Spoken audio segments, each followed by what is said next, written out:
BNP chairperson এবং তিনবারের সাবেক প্রধানমন্ত্রী বেগম খালেদা জিয়ার আশু রোগ মুক্তির কামনায় ৯ নম্বর ঝাপা ইউনিয়নের রাজগঞ্জ বাজারের চৌরাস্তায় দোয়া ও আলোচনা অনুষ্ঠানের আয়োজন করেন। অনুষ্ঠানে প্রধান অতিথি হিসেবে উপস্থিত ছিলেন যশোর-৫ মনিরামপুর সংসদীয় আসনের ধানের শীষের মনোনয়ন প্রত্যাশী ১১ নম্বর চালুয়াটি ইউনিয়ন বিএনপির সভাপতি, মনিরামপুর উপজেলা বিএনপির কার্যনির্বাহী কমিটির সদস্য জনাব কামরুজ্জামান শাহীন। এ সময় বিভিন্ন ইউনিয়ন থেকে আসা নেতাকর্মীরা রাজগঞ্জ মাধ্যমিক বিদ্যালয়ের মাঠে জড়ো হতে থাকে। এরপর মূল অনুষ্ঠানের মঞ্চের দিকে আসতে থাকলে এই সময় পথসভা জনসমুদ্রে পরিণত হয়। যতদূর চোখ যায় ততদূর শুধু মানুষ আর মানুষ।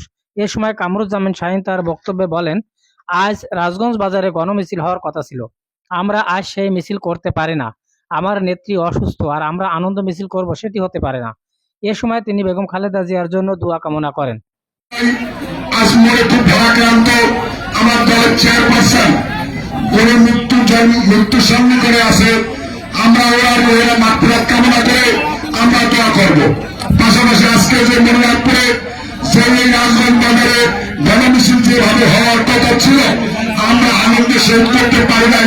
কেন পারি নাই? আমার নেত্রী হসপিটালে আর আমি এখানে আনন্দ মিছিল করবো বা আমার মিছিল করবে বলে এটা হতে পারে না। তাই আজকে সংক্ষিপ্ত ভাবে এই কথা বলতে চাই যে আমার নেত্রীর জন্য দোয়া করেন এবং উনি যেন সুন্দরভাবে আগামী নির্বাচনে নেতৃত্ব দিতে পারেন, তার জন্য আপনারা সবাই প্রার্থনে আল্লাহর হস্তে সবাই দোয়া করবেন। তিনি আরো বলেন, আমার বাবার নির্বাচন করার কথা ছিল মনিরামপুর থেকে, কিন্তু বাবার মৃত্যুর পর জনতার দাবির মুখে আমরা নির্বাচন করার ঘোষণা দিয়েছিলাম। বিস্তারিত দেখুন ভিডিও চিত্রে।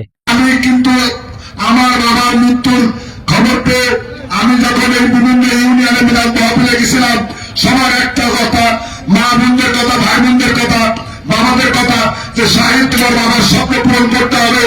তাই আমরা দুই ভাই কথা বলেছিলাম। আমার পারিবারিক ভাবে আমার একজন চাচা বেঁচে আছে, আমরা পারিবারিক বলেছিলাম যে আমরা কি করবো। তখন আমি আমার স্থানীয় নেতৃবৃন্দের সাথে কথা বলি, বললো যে ঠিক আছে তুমি আগাও। আজকে সারা মনিরামপুরে মানুষ জেগে উঠেছে যে মনিরামপুরে মুসা সাহেবের একমাত্র যোগ্য উদ্দেশ্য আছে।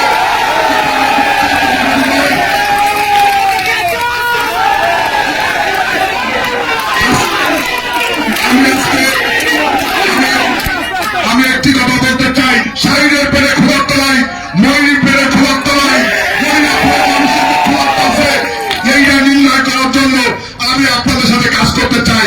বন্ধুগণ, আমি শাহীন, আমি যদি এই মনিরামপুর থেকে জাতীয় সংসদ সদস্য প্রার্থী হতে পারি, দল আমাকে যদি মনোনয়ন দেয়, আপনারা একত্রে ভাবে আমাদের সাথে আছেন কিনা। অনুষ্ঠানের শেষ ভাগে উপজেলা বিএনপির নির্বাহী কমিটির সদস্য আলহাজ মোহাম্মদ কফিল উদ্দিন বিএনপির চেয়ারপারসন বেগম খালেদা জিয়ার জন্য দোয়া প্রার্থনা ও মোনাজাত করেন।